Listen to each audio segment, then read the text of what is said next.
Some secrets aren't buried. They sing, they knock, and they wait until night to be remembered. 10 dark night cases from the back roads and forgotten corners of Alabama. Every episode in this series is reconstructed from witness testimony, police reports, court filings, archived recordings, and first-hand evidence turned over to investigators or obtained through public records. Names and certain locations have been changed where source documents indicate the risk of ongoing legal matters or to protect survivors.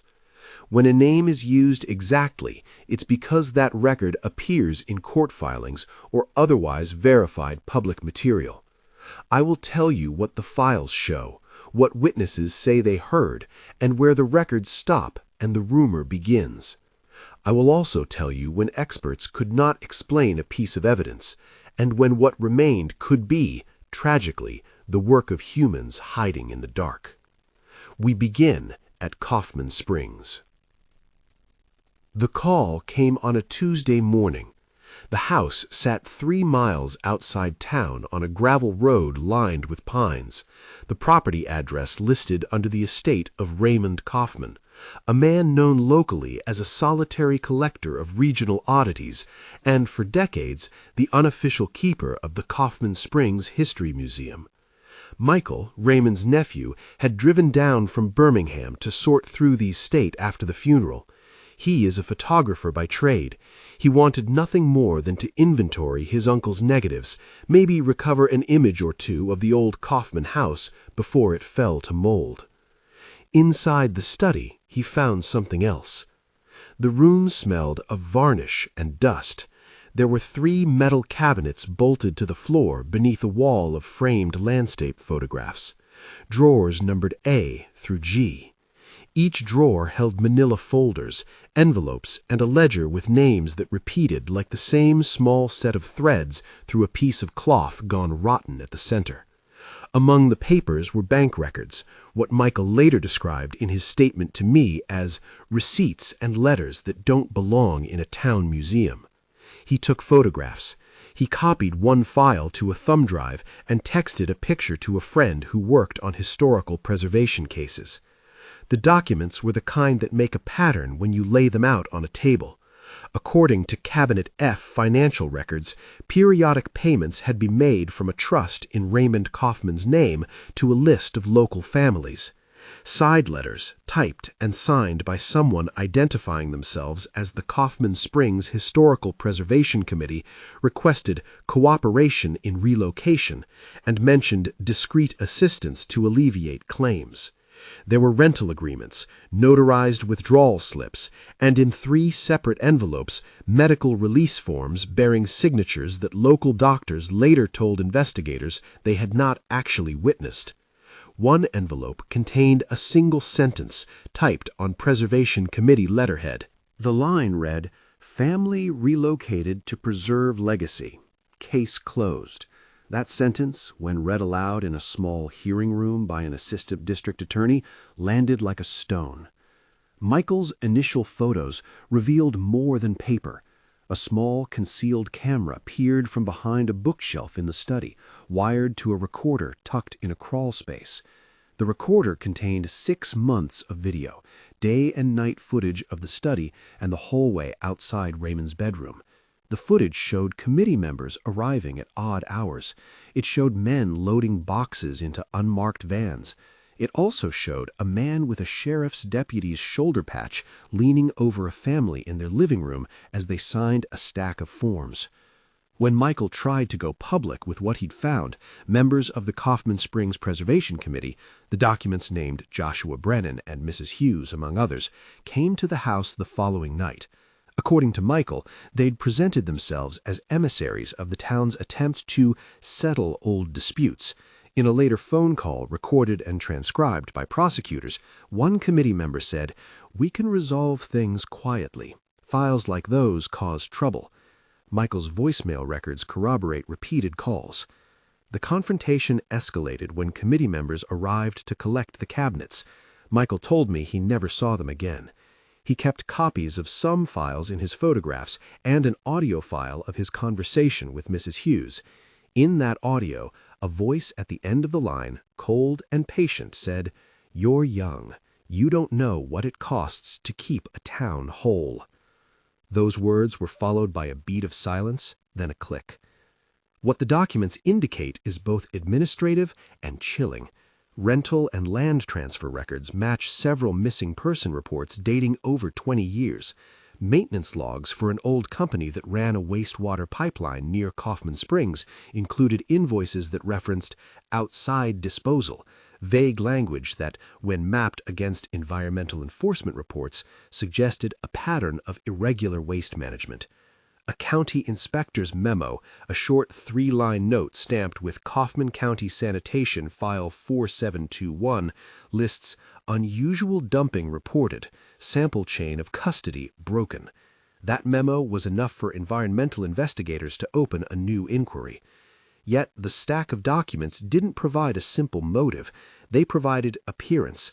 They showed how a preservation committee could leverage the town's love of its past to obscure decisions, property acquisitions labeled historical stewardship, payments termed relocation assistance, and in one ledger, an entry that simply read, "permanently resolved," next to a name with no further detail.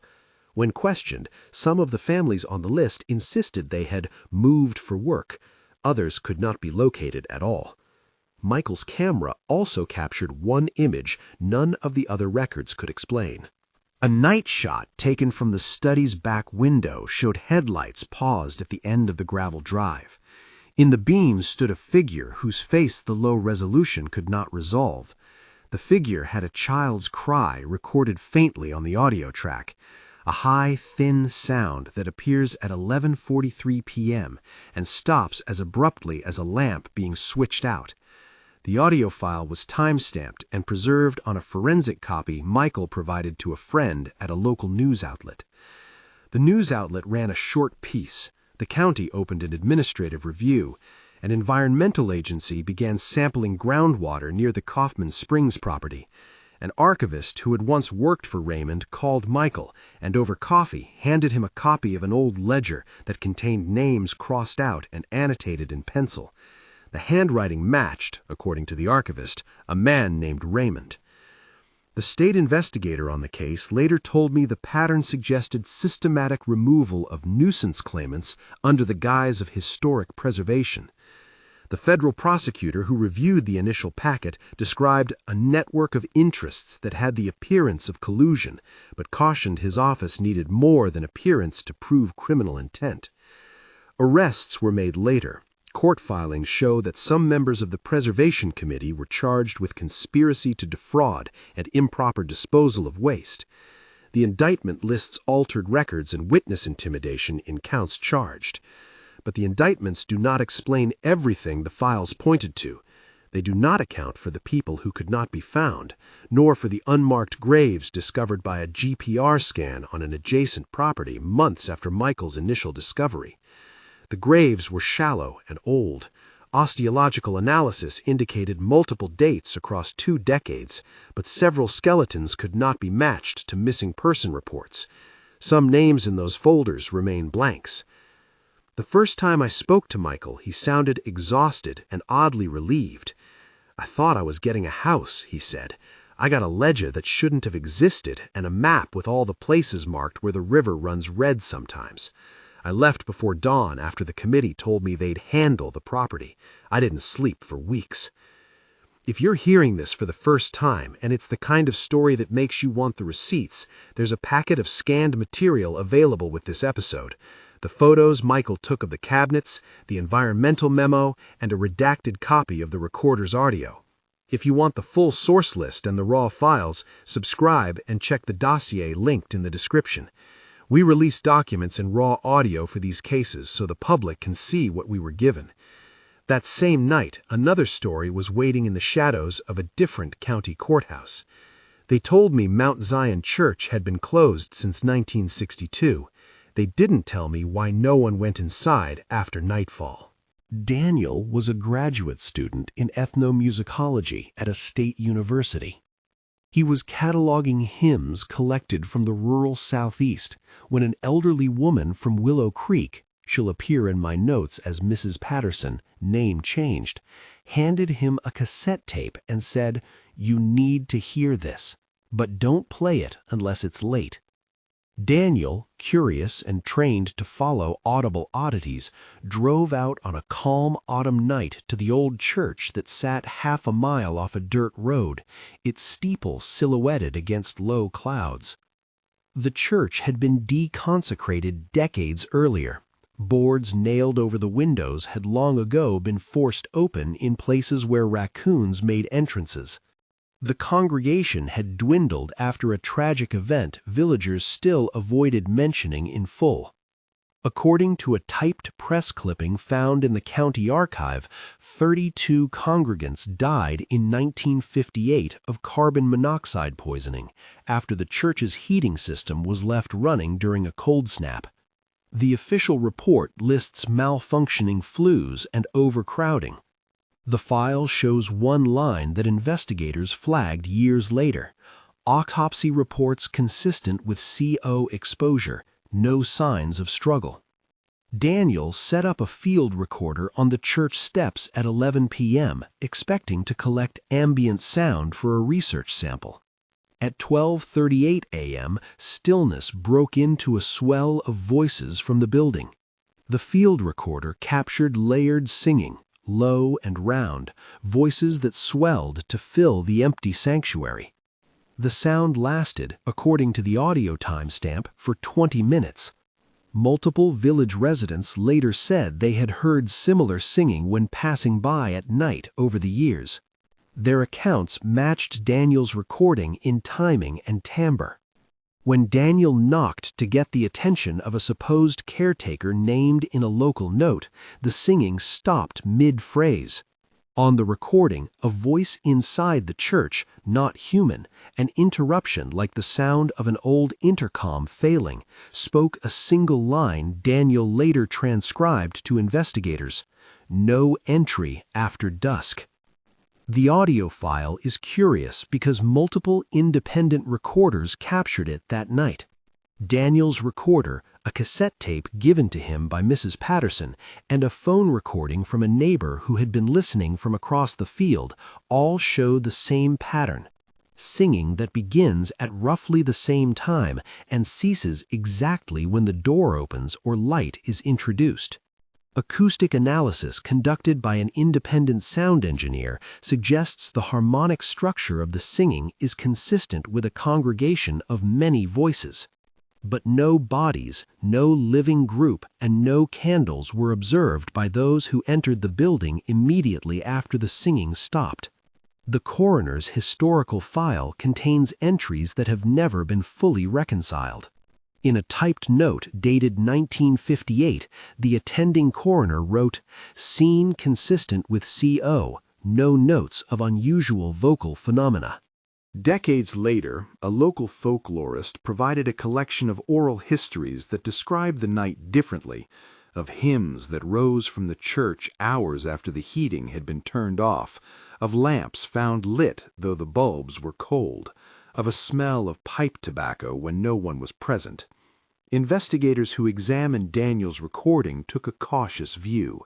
The state's acoustic lab ran spectrographic analysis and found recurring anomalies at frequencies that did not correspond to typical human voices, labeled as unexplained harmonic artifacts in their report.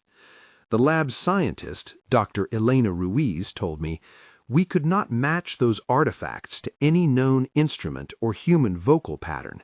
It doesn't mean a supernatural cause. It means something in the environment or recording chain produced consistent patterns we couldn't account for." She recommended more field testing. Daniel returned several nights, each time finding the singing at the same hour, each time with similar patterns on his recorder. Once, while waiting at the tree line to see if anyone approached the churchyard, he recorded, faintly on the edge of the track, footsteps in wet leaves that sounded like a small procession. A neighbor later told him that after World War II, a revival movement had passed through, and some families kept vigil through the night. The revival movement had photographs. Their faces were smiling in sepia. No conclusive answer explains why the recorded singing aligns with the anniversary dates on certain church calendars in the town. Some of the older residents suggest the voices are memory, echoing from wooden beams saturated with sound over decades. An acoustician consulted in a community meeting said that under certain atmospheric conditions, sound can trap and reverberate in valley shapes. But the acoustician also admitted the recorded harmonics were atypical. A psychologist suggested that communal memory and suggestion could lead different listeners to report identical experiences. None of these professional opinions fully accounted for the lab's unexplained harmonic artifacts. Daniel's field notes contain a phrase he returned to. "The singing stops when we bring light. It is as though the dark is keeping time." He passed those notes to an archivist, who placed copies in a folder labeled Willow Creek Oral Archives. The folder also contained a 1974 memo in which a county official insisted the church be locked and sealed as part of heritage conservation. The memo's second line reads, "Do not allow open access after dark." There is a thin line between preservation and the refusal to confront a past that refuses to stay dead. For the Mount Zion case, the evidence is a mix: multiple independent audio recordings, witness testimony, an acoustic lab report that lists unexplained anomalies, and a county directive that explicitly discouraged night access. Investigators remain divided. No crime was charged solely on the basis of the recordings. The phenomena remain classified as unexplained acoustic events associated with Mount Zion Church. From a lonely church, we move to the edge of a national forest. My contact at the Forestry Service was a wildlife surveyor who, for the record, preferred to be called the Wiregrass Watcher. He asked that his name be withheld. He'd spent 2 seasons deploying motion-activated trail cameras in Concu National Forest, a low, marshy stretch of woods people drive through without thinking. It was his trail cameras that first captured an image he couldn't fit into any category his training offered. Trail camera 47, time-stamped at 2:17 a.m., presented a silhouette against the beam of the camera's flash. Tall, 8 to 9 feet if you scale from known nearby saplings, bipedal, its hair coarse and dark. The figure's stride, according to an analysis of 3 sequential frames, was long and efficient. The footprints found near the camera were not deer prints. Plaster casts taken by local hunters showed an elongated foot with a midline ridge down the sole and an unusual dermal pattern consistent with callousing from habitual barefoot travel. The Forest Service maintains a chain of custody for such evidence. The Wiregrass Watcher preserved the SD card in an evidence envelope and registered the images as unidentified large bipedal mammal, further studies suggested. He also mounted plaster casts of the footprints at the local ranger station. When the casts were taken to a university biology lab, a comparative zoologist reported the dermal patterns were not consistent with known regional ungulates or bears. The lab declined to classify the specimen without a physical body or tissue. Locals told a different story. Hunters who had run the same paths for decades drew a map and marked a cluster of abandoned hunting cabins the way you would mark a fault line. One of the older hunters, a man known to locals as the Bearded Man, sat on a stump and told me, "We don't go after it, not because it's big, because when you see it, it isn't just an animal. It knows the roads, it knows the sound of a truck. It waits on the dark roads and watches." The Bearded Man had plaster casts of his own. On his wall, a framed trail camera image from 1999 showed a hulking shadow at the far edge of a property line. "It left footprints like these," he said, tapping the casts. There were also close encounters recorded in notes and on a short digital audio file. A wildlife researcher reported being awakened at 3:12 a.m. by a rapping sound at his cabin's window. The recording is a single repeated knock, 3 knocks, pause, 2 knocks, pause, recorded across 3 separate nights on the same microphone. Experts in animal behavior told investigators that bears can produce heavy thumps and that certain birds can tap against wood, but none offered a convincing match for the pattern captured repeatedly across different devices and locations. Theories proliferated. Misidentified bears, a hoax, a misinterpretation of human footprints when mud distorts shape. Yet the trail camera images, the plaster casts, and the consistent oral reports created an evidentiary triad investigators could not dismiss. The Forestry Service's internal memo, labeled Concu Anomaly Files, lists trail cam images, SD-47, plaster casts dated 05/14/2017, witness statements, 2 hunters, 1 ranger trainee, advisories to avoid certain back roads after dusk. The memo recommended signage and a public awareness campaign to discourage nighttime travel in certain units of the forest. What gave the Concu files their slow burn, beyond the size of prints and the shape of shadowy images, was not just the thing in the woods, but who seemed to enforce its silence. Hunters told me there are local codes, unofficial but effective, about not speaking up if you had an encounter. "You go home," one hunter said. "You don't tell the boy at the coffee shop. You don't post it." The Wiregrass watcher told me he left Concu after covert threats arrived at his mailbox, a note with no signature and a single line typed, "Some things are meant to stay in the dark." He lodged the note with the Forestry Service and later received an internal email advising him to restrict his public comments. He kept photographing. Concu's evidence remains inconclusive. Photographs and plaster casts are physical and verifiable. The species identification is not. The strongest legal action taken was administrative, restricted access and warnings, not criminal prosecution. But for the people who travel those dirt roads after midnight, the forest's darkness is not an abstract fear. It's a place where the rules change. If you think what you just heard was the worst, wait until you hear what institutional records reveal about places we assume are safe. Riverside Recovery Center billed itself as a rehabilitation facility. It was on the edge of town, with a white sign and a driveway large enough for an ambulance. Madison had worked there as a psychiatric nurse for 4 years. Her testimony to investigative reporters is detailed and precise. She kept notes, photographs, and, crucially, a series of time-stamped entries on a facility computer that documented unusual procedures taking place after midnight in a locked lower level. What she found was a basement that wasn't supposed to exist. Madison's first clue was an architectural drawing tucked behind a wall she had been tasked to repaint. The drawing showed a sublevel labeled Neurocognitive Stabilization Unit, Restricted.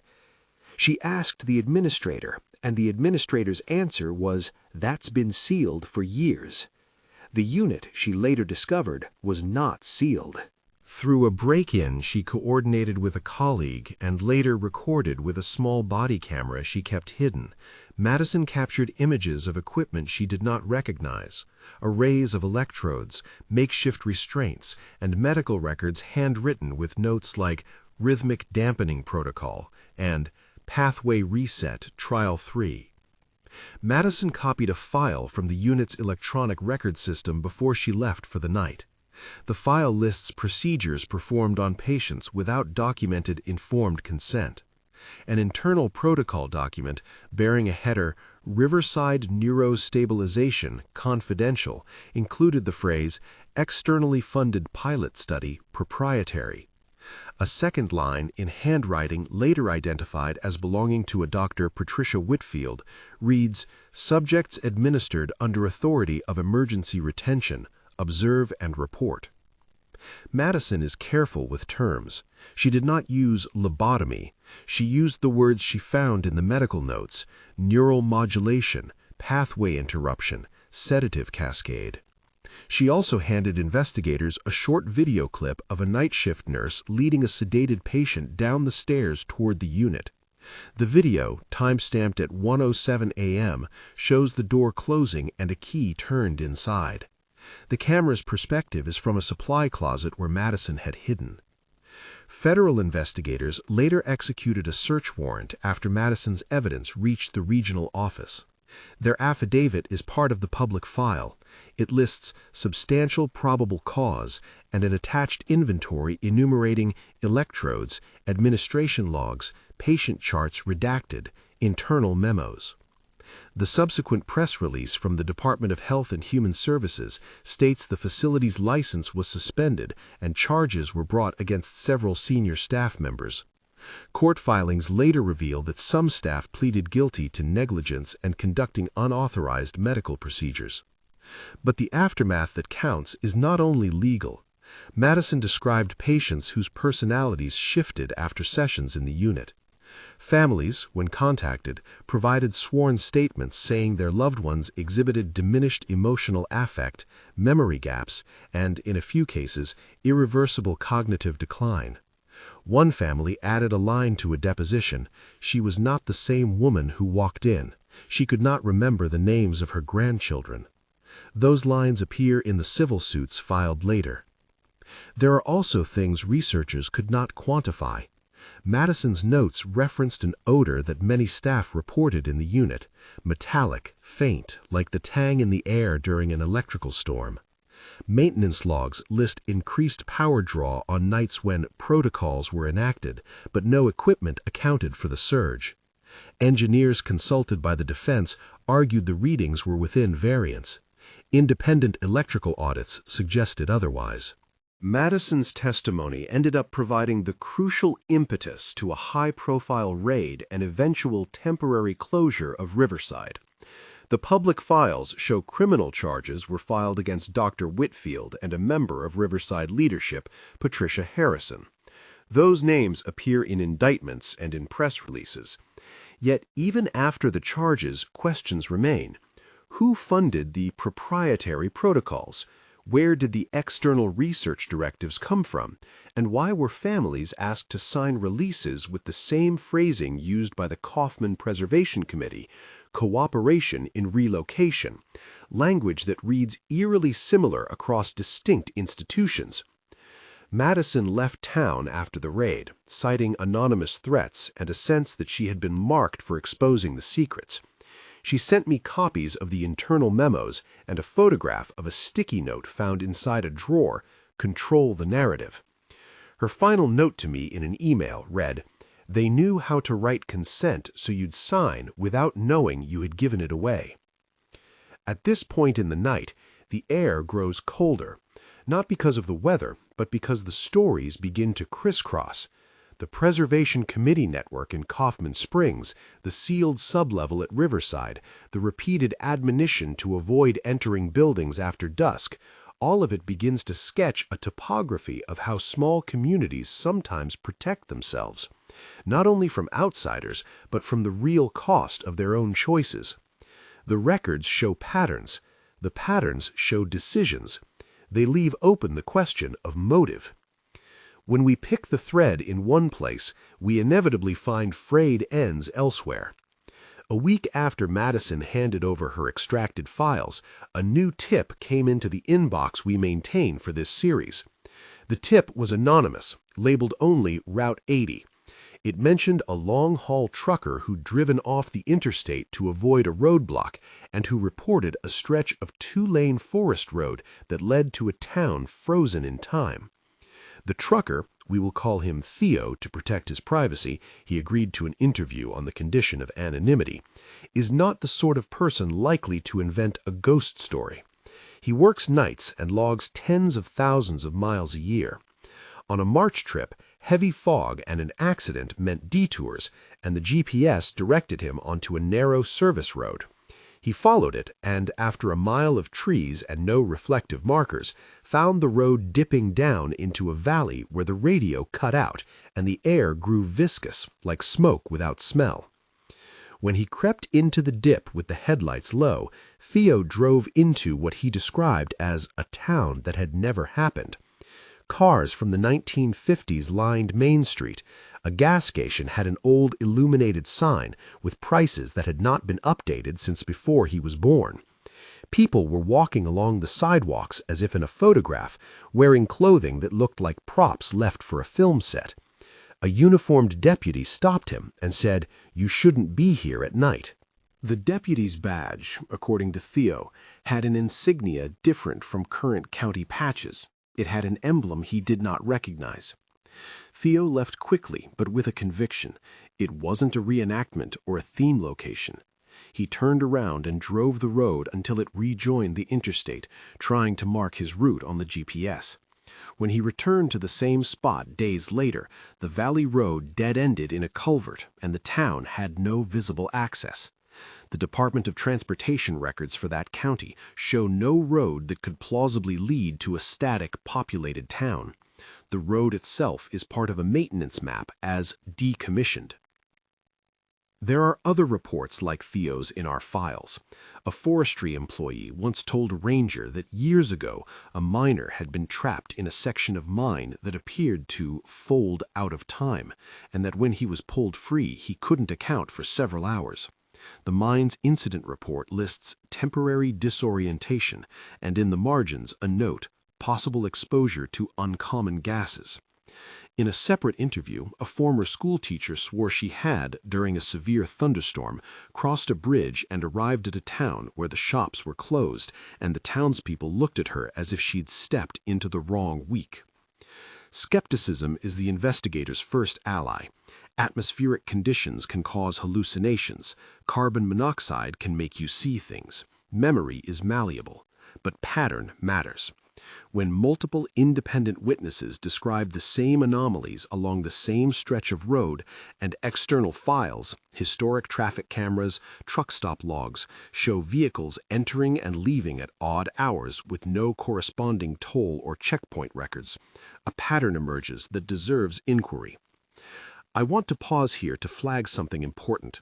We are not endorsing supernatural causation, where investigators could place natural or human causes, auditor reports, gas meter readings, coroner's notes, we report them.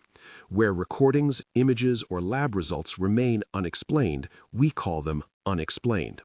That is what the residents of these counties asked us to do, to separate what can be proven from what remains an open and disturbing question.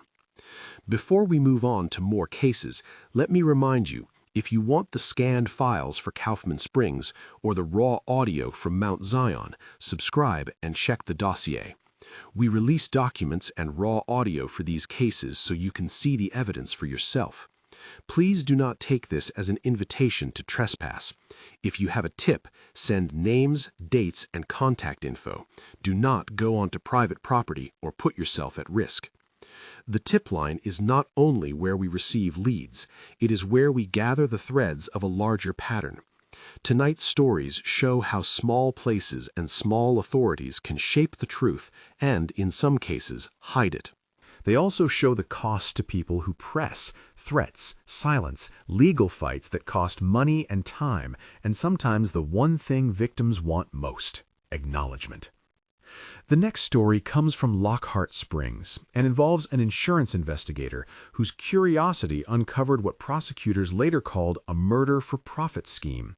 But we'll leave that for the next segment and turn instead to a case where recorded screams led to a physical excavation, because that one crosses the line between oral history and forensic reality.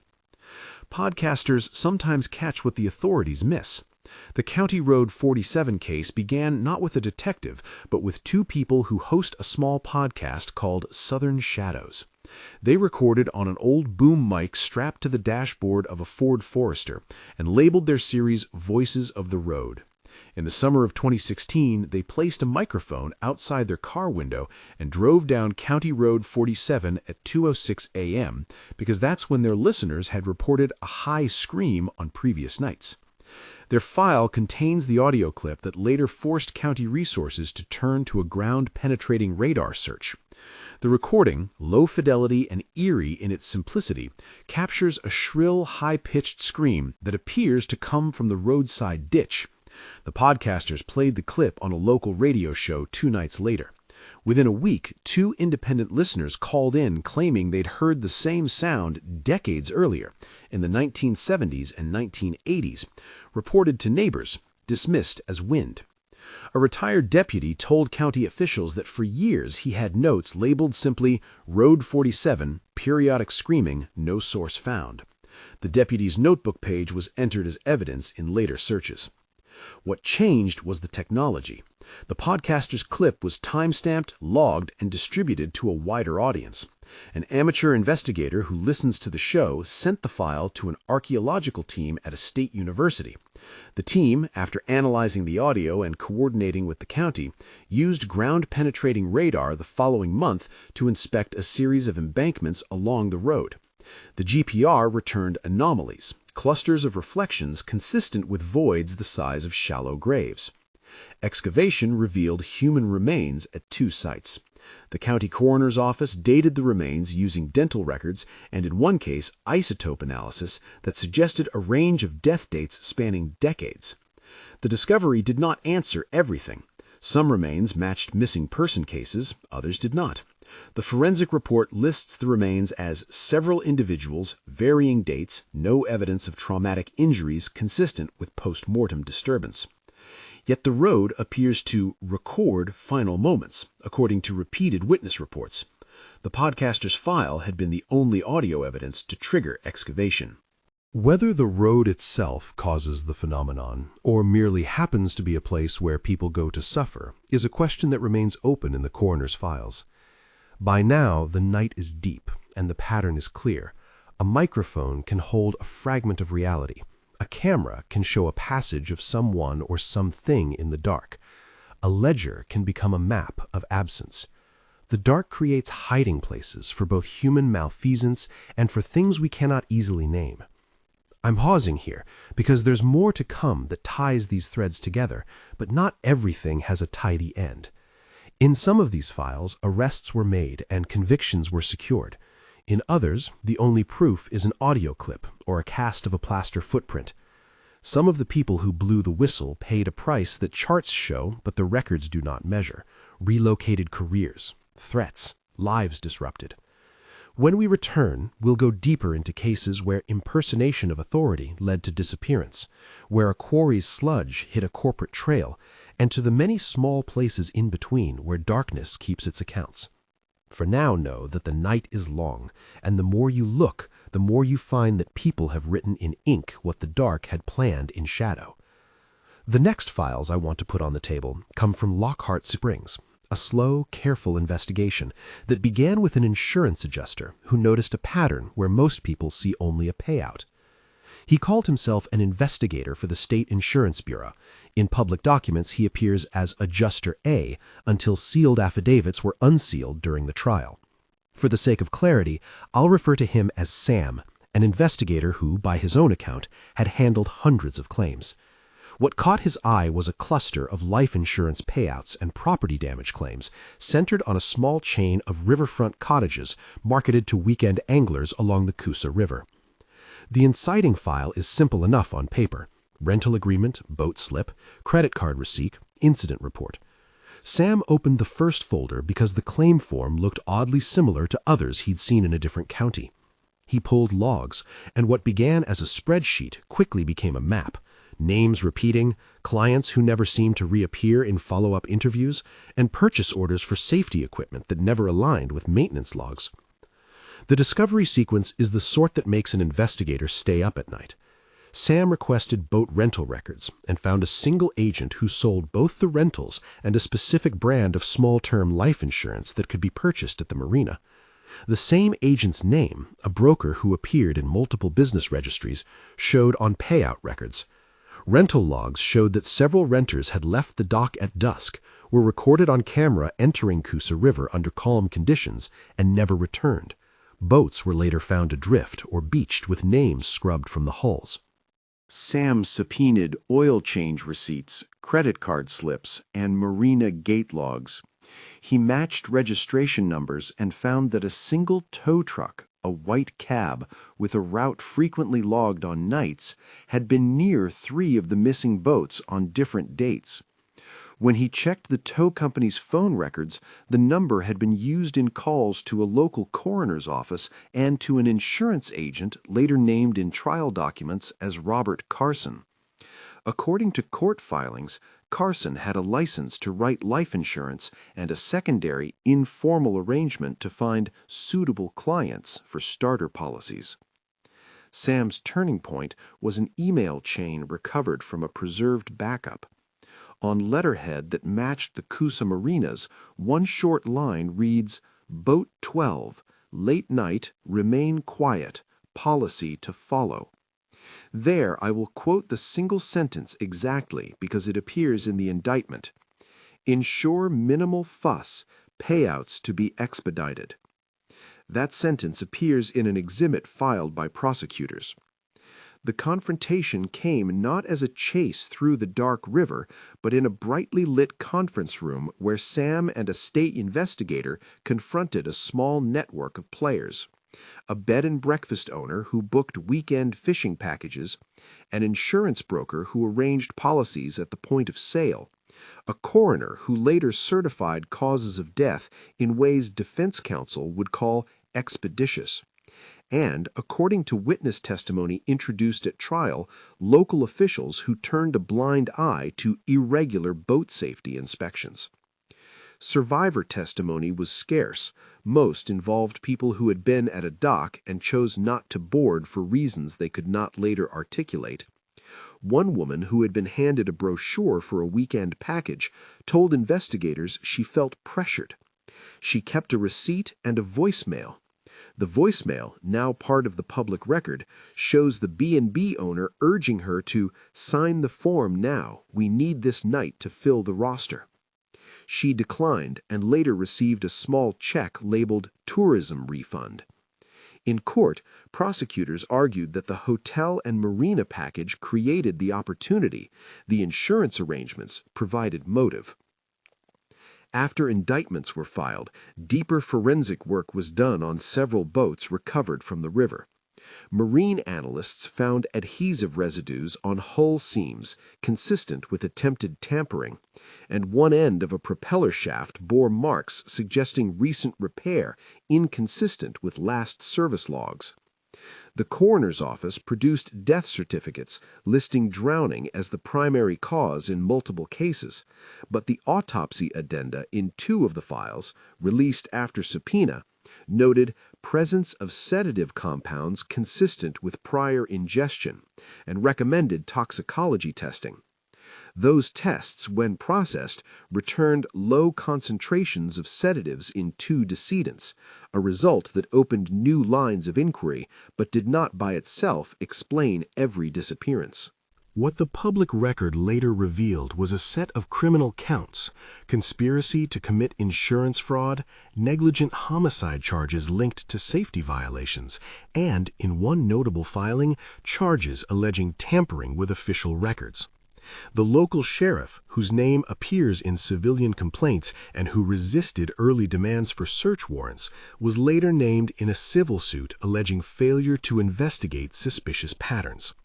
In depositions, the sheriff invoked resource constraints and turf issues. Prosecutors argued he had been slow to act while the pattern widened. At trial, testimony from an insurance investigator for the Department of Insurance laid out the transaction chain: referral, rental, policy application, expedited payout. A financial analyst showed how a trust account had been created to accept claim disbursements and how funds were distributed to shell entities connected to the B&B owner. Prosecutors prosecuted on the strongest documentary evidence: bank transfers, email chains, and the testimony of one marina mechanic who said he'd been paid to make a boat disappear for a day.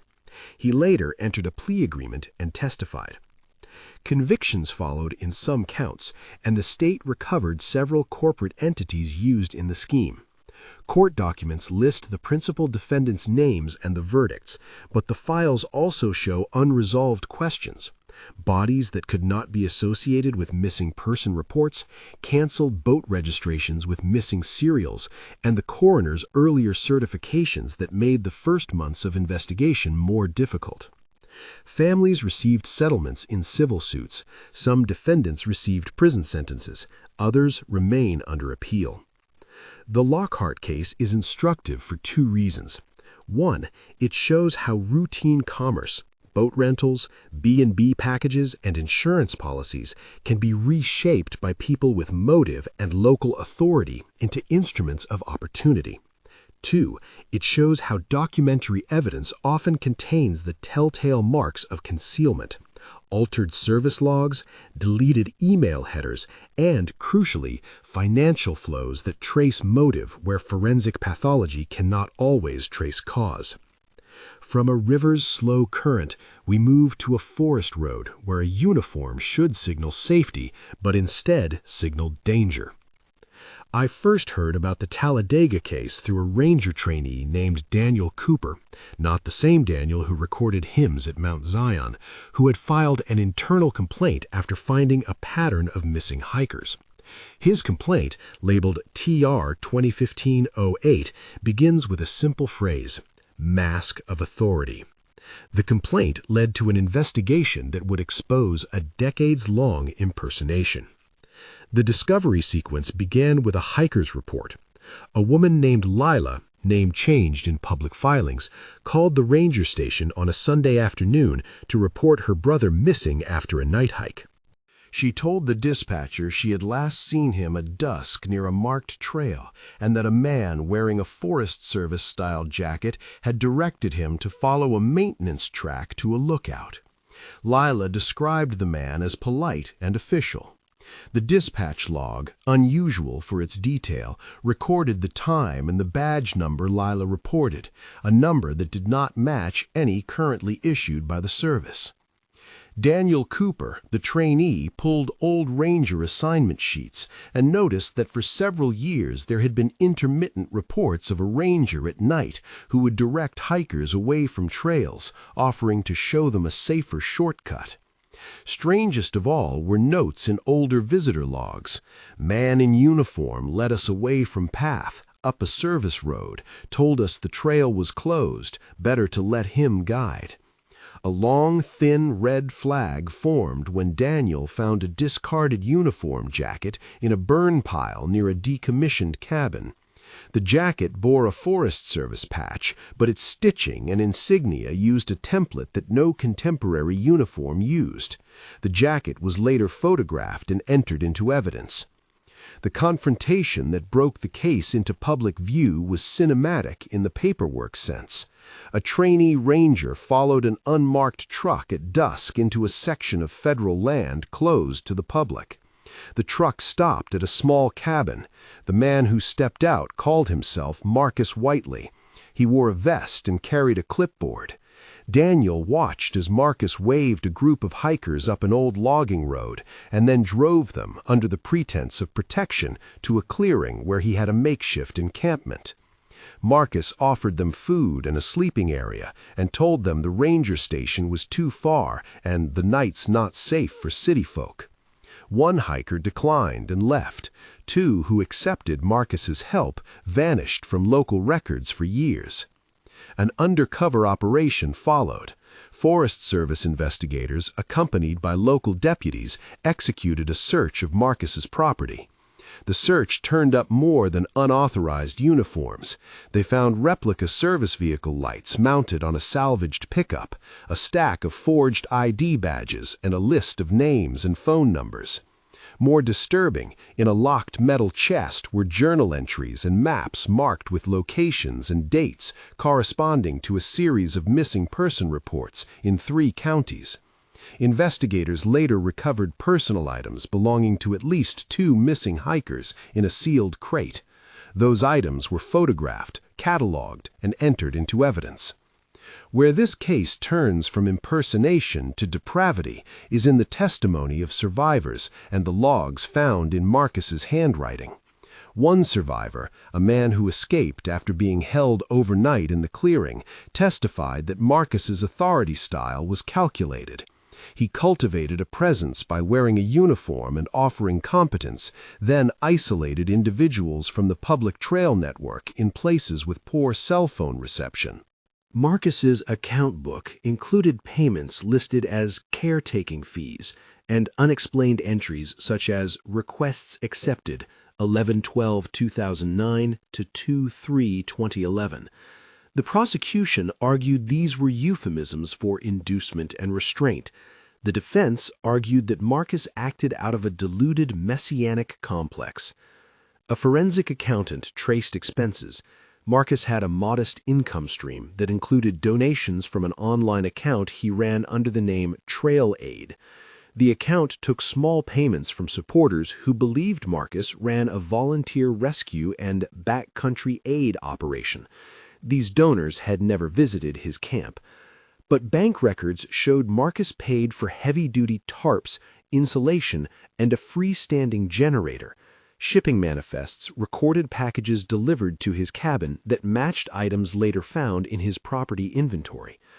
Marcus Whitley was arrested and charged with impersonation, false imprisonment in some counts, and, after bone fragments and other remains linked to additional disappearances were found in a sealed pit on his property, with several counts related to homicide in the most serious filings.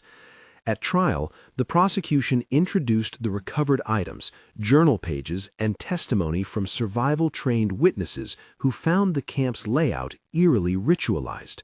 Marcus's defense pointed to the lack of direct eyewitness testimony for some of the oldest missing person files and argued that decomposition and passage of time made definitive attribution impossible. Some charges resulted in convictions, others were dismissed or unresolved as evidence aged. But the records show this: a man exploited the signals of authority and, in the dark, used the trust those signals carry to isolate and harm. The Talladega case underscores that uniform and badge are not proof of safety, that authority can be mimicked, and that the night is an amplifier for those who would use appearance to corral the unwary. From a predator's use of trust, we move to corporate silence, a quarry where the ground itself kept the ledger. Millbrook Quarry sits on the edge of 3 counties. It is a place that looks like industry and reads like profit. To the public, it once appeared as any other extractive site: heavy equipment, trucks, a gated perimeter. To investigative reporter Anna Reyes, it became a story when an environmental anomaly showed up in a routine municipal health bulletin: a sharp increase in certain cancers and a cluster of birth abnormalities in a town downstream of the quarry's drainage. Anna approached the records as she always did, with subpoenas, FOIA requests, and a hunger for documents. Her first lead came from a wastewater ledger she obtained from a contracted hauling company. The hauler's invoices listed trips from Millbrook Quarry to a site labeled Tri-State Disposal Secure.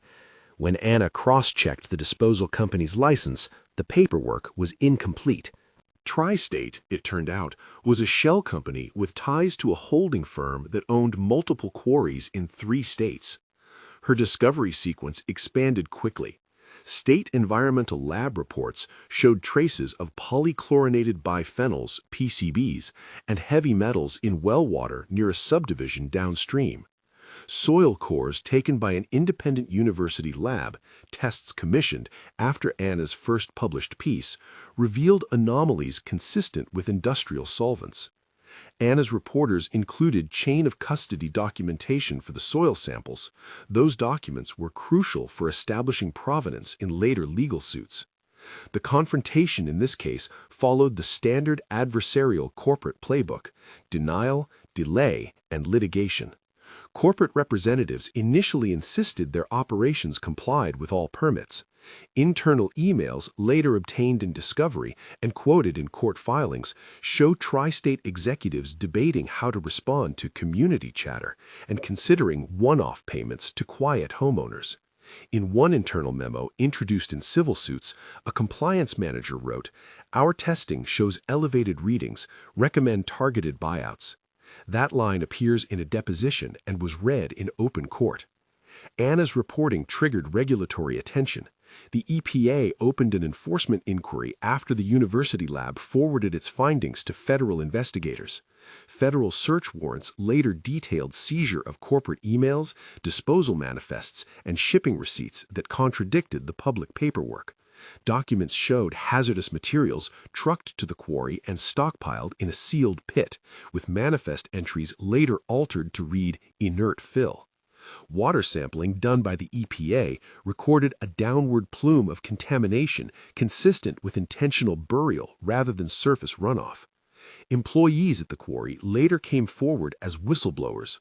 One equipment operator provided photographs of late-night arrivals in flatbed trucks that bore different state plates and obscured logos. In an affidavit filed under a Whistleblower Act, he said evening shifts were sometimes given the instruction, "Move on anything that smells like a problem."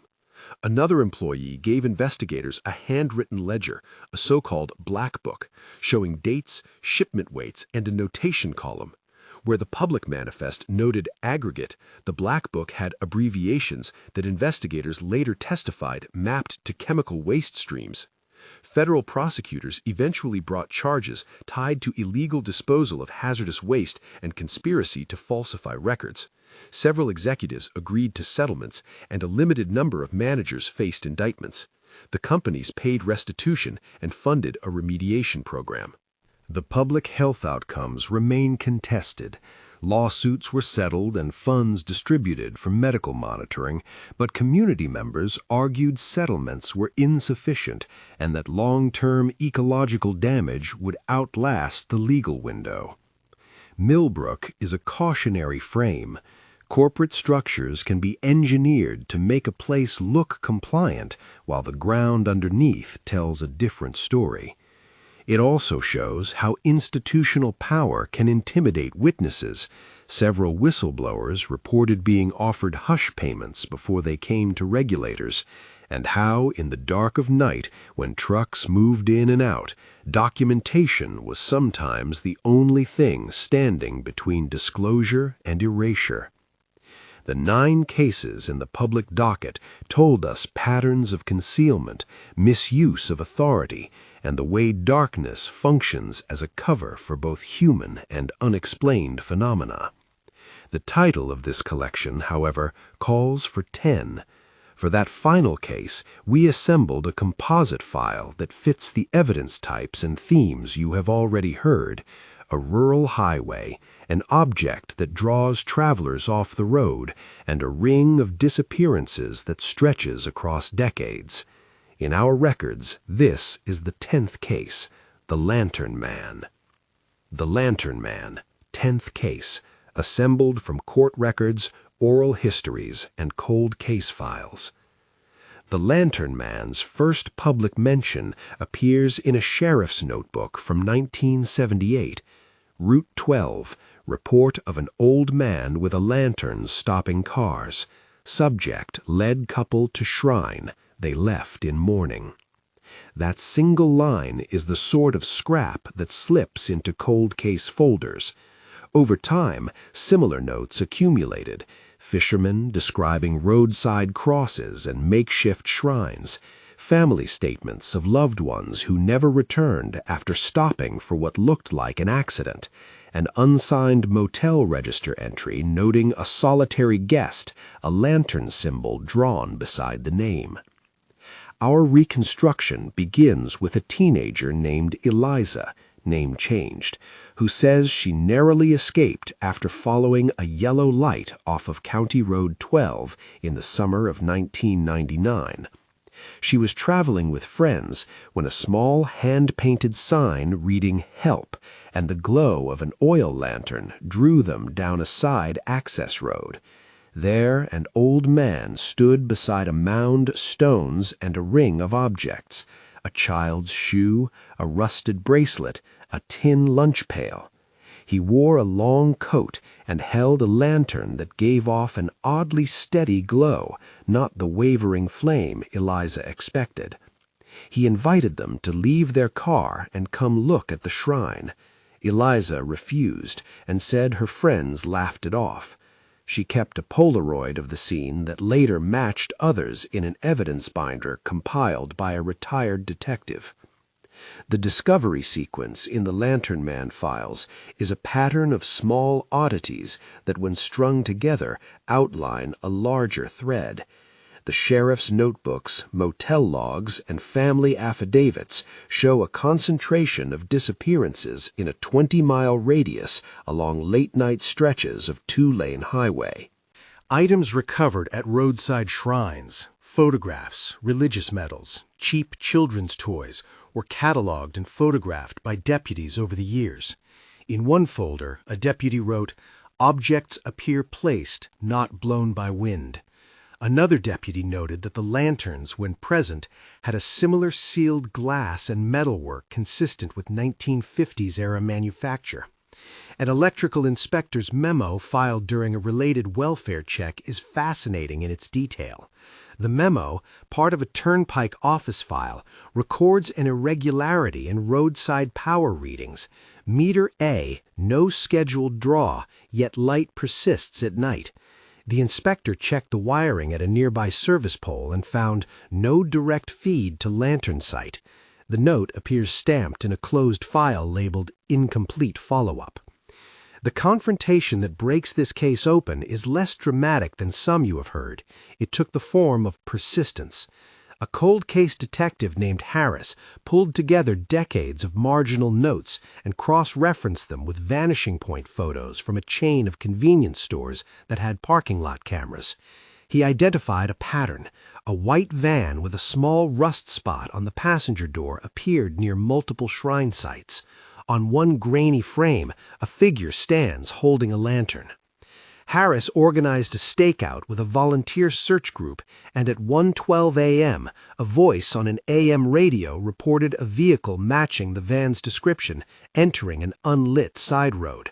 The search team followed and found at a hollow ring of stones a recently tended shrine and a scuffed path leading into brush. In the undergrowth, they found an old oil lantern, cleaned and polished, and beside it a cloth bundle containing items a mother later identified as belonging to her missing daughter from 1986. The bundle was entered into evidence. Arrest came down on a narrower chain than the mythology hoped. The man charged as the Lantern Man, a then elderly resident who had been living under a legally changed name, denied the charges. Prosecutors offered phone records, surveillance matches, and a witness who testified to being stopped in 1999 and directed down the access road. The defense argued the evidence was circumstantial and the timeline too long for definitive attribution. The jury convicted on several counts related to inducement and unlawful restraint in one of the more recent cases. However, other older disappearances could not be conclusively linked and remain open. As with Kaufman and Talladega, the legal process resolved some threads and left others frayed. Two other elements in the Lantern Man file complicate a tidy explanation. One is the community response, a local code not written anywhere official, but observed among long-haul drivers and farmers of not stopping for roadside lanterns at night. The code reads like advice passed down because someone once fell for the light and did not return. The second is something less tangible, a string of reported sightings that describe the lantern's light as steady as a lighthouse and not flickering, even when the glass was wet. Several witnesses who approached shrines at dawn reported a faint, cold smell and the sense of being watched until they left. Acoustic analysis of a late-night cell phone recording, tiny and blurred, shows a low-frequency hum recorded beneath the wind that investigators could not account for. Acoustic experts reviewed the file and labeled the hum ambient mechanical resonance in the final report, but local folklore reads it differently. The Lantern Man case functions as a parable of the night, how a small light can become a lure, and how the accumulation of domestic objects can turn a roadside into a shrine that binds grief and suspicion. It also makes clear something the other files suggest. The night is both a cover and a language.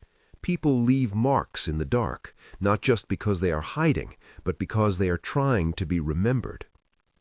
By now, the dossier has started to look less like a set of unrelated oddities and more like a study of what secrecy looks like on paper.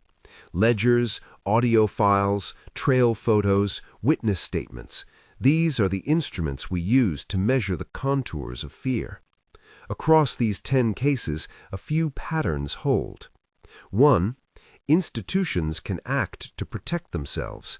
Whether a preservation committee, a corporate entity, or a local official, the documents show structures designed to minimize scrutiny. 2. Authority can be duplicated. Badges, uniforms, and polite voices can be used as tools of deception, as in Talladega. 3. The environment conceals and records. Roads, rivers, and forested hollows preserve evidence in different ways: footprints, audio anomalies, or soil chemistry. And finally, the cost to those who try to expose the truth is practical and personal: threats, legal bills, social exile, and sometimes the unmeasurable loss of peace. There are pieces that remain stubbornly unexplained. Acoustic artifacts around Mount Zion defied full scientific reconciliation. Trail camera images in Concu produced no specimen to answer questions. Graves and remains discovered near Kaufman Springs and County Road 47 yielded partial identifications and raised more questions than they resolved. Where evidence was strongest, arrests followed. Where evidence was thin, communities were left with questions and an uneasy sense that night still keeps its ledger. Before I close, a practical note. The full source dossier for each of these cases is available. It contains redacted copies of the cabinet inventories from Kaufman Springs, spectrographic reports for Mount Zion, the Concu trail camera frames, the Riverside search warrant affidavit, the Lockhart court filings, the GPR reports from County Road 47, the Talladega arrest warrant, Millbrook Quarry lab results, and the cold case exhibits assembled in the Lantern Man file.